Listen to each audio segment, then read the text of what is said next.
Al-Mahdi tidak mendapat petunjuk dari manusia dan golongan manapun, tetapi petunjuknya sebagai mukjizat dari Allah.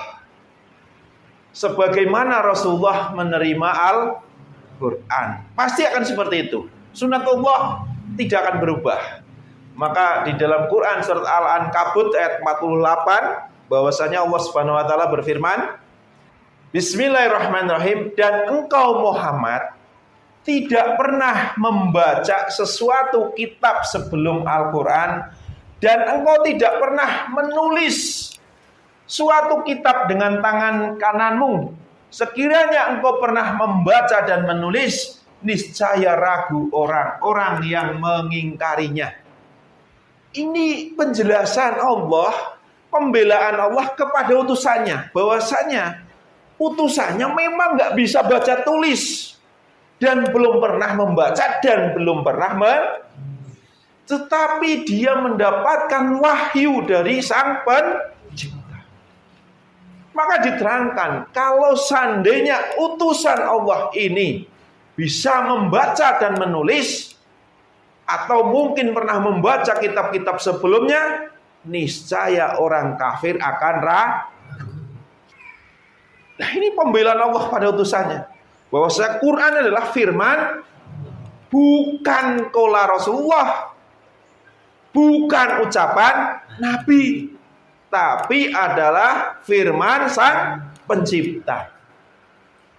Terus di ayat yang lain, Quran surat Ibrahim ayat 4, dan kami tidak mengutus seorang rasul pun melainkan dengan bahasa kaumnya, agar dia dapat memberi penjelasan kepada mereka. Maka Allah menyesatkan siapa yang dia kehendaki dan memberi petunjuk kepada siapa yang dia kehendaki. Dia maha perkasa, maha bijaksana. Ini penjelasan di mana Rasul itu diutus, di suatu kaum apa diutus, pasti Allah menggunakan bahasa kaum. Nabi Isa alaihissalam diutus di mana? Israel.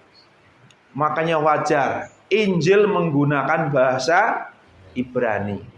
Begitupun Taurat juga sama Ibrani. Al-Quran juga sama. Al-Quran diturunkan di bangsa Arab, maka menggunakan bahasa Arab. Jadi Allah menciptakan manusia bersuku-suku, berbangsa-bangsa, dan berbahasa. Jadi kalau ada orang istilah bilang di akhirat pakai bahasa Arab atau pakai bahasa apa, kembalikan pada Allah. Allahu a'lam, Allah yang maha tahu. Yang menciptakan semua bahasa adalah Allah.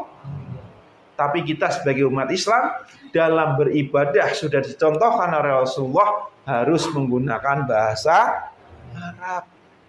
Kecuali saudara berdoa, ya Allah bimbinglah saya, tidak masalah. Tapi kalau dalam sholat ya harus dengan bahasa Arab. Jadi intinya, seandainya Rasulullah dia di sekolah, berpendidikan, dipandaikan oleh sebuah golongan atau dipandaikan oleh sebuah kaum, tentu orang-orang kafir akan mengingkari, akan meragukan. Ini benar nggak sih diutus oleh Allah, sedangkan dia saja belajar di dalam sebuah kaum, di dalam sebuah Begitupun Al-Mahdi. Al-Mahdi yang kita ikuti tidak bisa baca tulis bahasa Arab. Terus kenapa dia menguasai Al-Quran? Dia memahami isi-isi Al-Quran. Kalau seandainya dia pernah baca dan menulis, kalau seandainya dia pernah sekolah di pesantren atau universitas Islam, nanti orang akan ragu. Jangan-jangan dia pandainya dari sana, ya pantas bisa ngomong. Begitu enggak? Ya. Meragukan. Kalau seandainya diutus di Indonesia, pakai bahasa Indonesia, ya jelas, ayatnya jelas. Allah tidak akan mengutus utusannya di dalam sebuah kaum kecuali dengan bahasa kaum.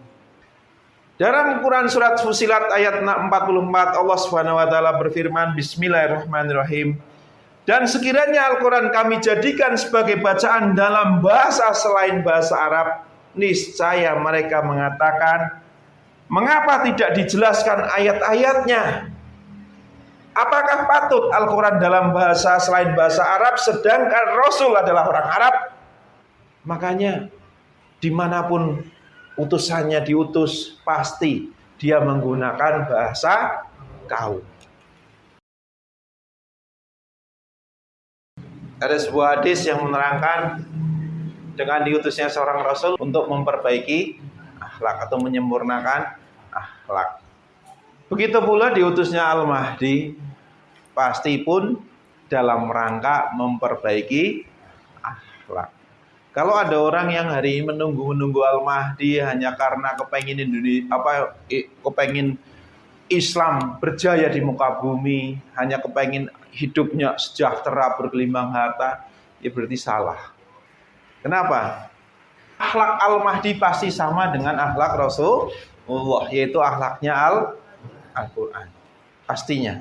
Maka di dalam sebuah hadis sahih riwayat Ibnu Hibban nomor 6825. Rasulullah SAW bersabda, akan keluar seseorang daripada keluargaku, namanya seperti dengan namaku, akhlaknya sama dengan akhlakku, dia akan memenuhi bumi dengan keadilan sebagaimana dipenuhi dengan kezaliman dan penyimpangan. Ini hadisnya. Pastinya mujadid di akhir zaman pun tujuannya sama, memperbaiki akhlak. Yang ketiga, yaitu bicara tentang petunjuknya. Petunjuknya adalah sebagai bayinah, bukti kalau dia adalah utusan Allah. Bukti kalau dia utusan Allah apa tadi? Kita udah bahas kan? Dia tidak dipandaikan oleh manusia, dia tidak dipandaikan oleh universitas, dia tidak dipandaikan oleh golongan, tetapi dia dipandaikan oleh Allah. Itu pasti. Maka ini sebagai mukjizat. Alhamdulillah sampai dengan ini yang kita ikuti masih sama, sesuai insya Allah. Maka bagi yang masih ragu, silahkan kaji dari bab ke bab. Dan petunjuknya juga sebagai mukjizat. Mukjizatnya apa? Ya tadi, dia nggak tahu menahu tentang agama, kok tiba-tiba mengetahui tentang agama. Nggak pernah belajar Quran, nggak bisa baca tulis Quran, kok mengetahui Al-Quran. Apa bukan mukjizat? Mukjizat. Terus yang ketiga, bukti nyatanya yang ketiga adalah turunnya azab. Loh kok gitu? Iya. Setiap nabi diutus, setiap rasul diutus membawa petunjuk kepada umat manusia. Ketika umat manusia atau sebuah kaum mengingkari, maka azab sudah sangat dekat.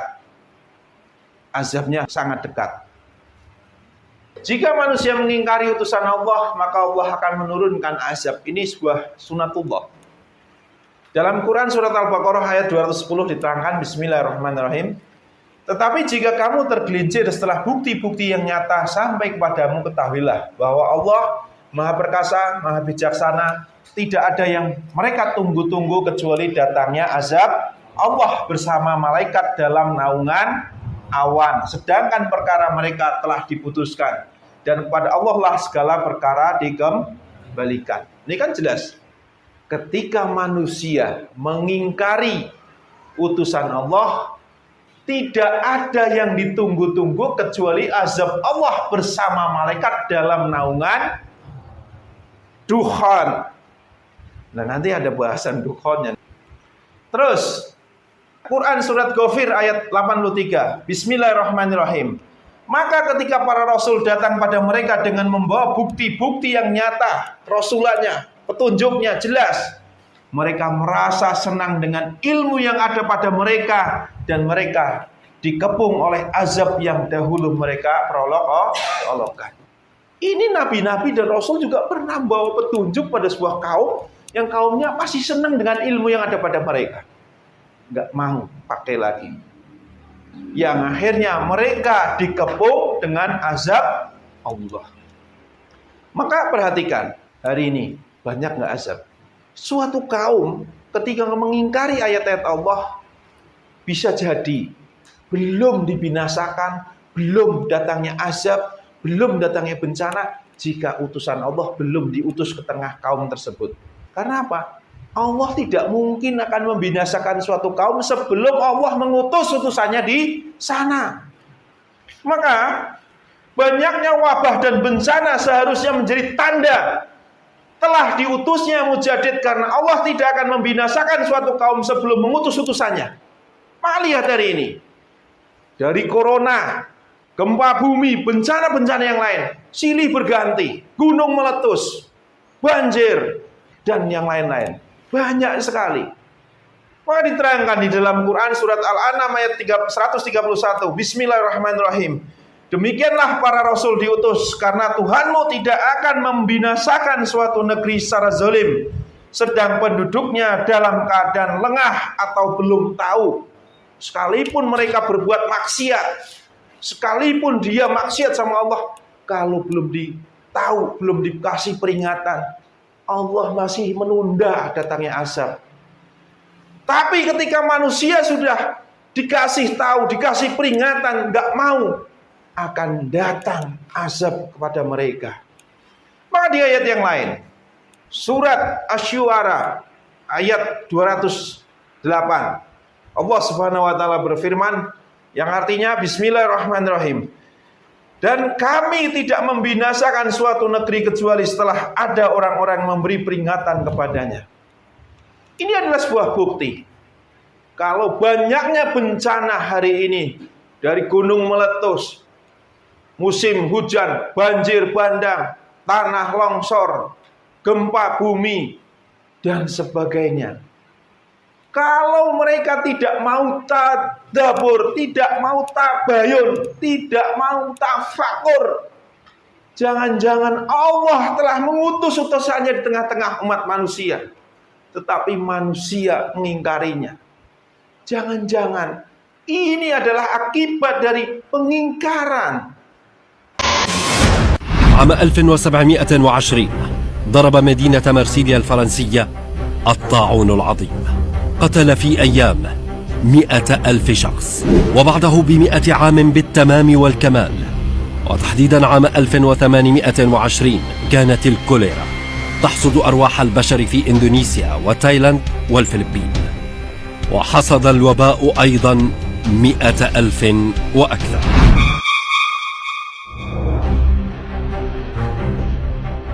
100 سنة أخرى وفي عام 1920 كان العالم على موعد مع النمط الشرير من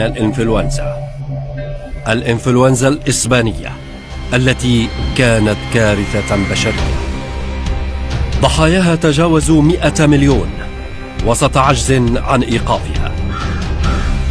وفي عام 2020 أي اليوم وأنت تتابع هذا التقرير، يعيش العالم كابوس كورونا الذي يحمل نمطا متطورا.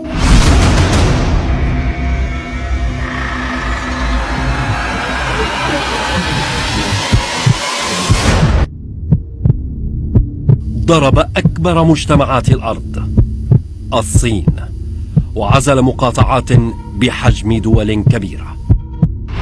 1720 1820 1920 و2020. رقم 20 من كل قرن كان يحمل كارثة فيروسية. هل هي صدفة؟ يدخل علماء الفلك والأرقام والأساطير على الخط، لا أحد يملك تفسيرا. وباء كل قرن يضرب البشرية في السنة 20، حدث يغذي نظرية المؤامرة لدى البعض. وماذا يعني أن يهدد فيروس حجمه 150 نانومتر كرة أرضية مساحتها أكثر من 550 مليون كيلومتر؟ هل نعيش وباء حقيقيا أم مفتعلا؟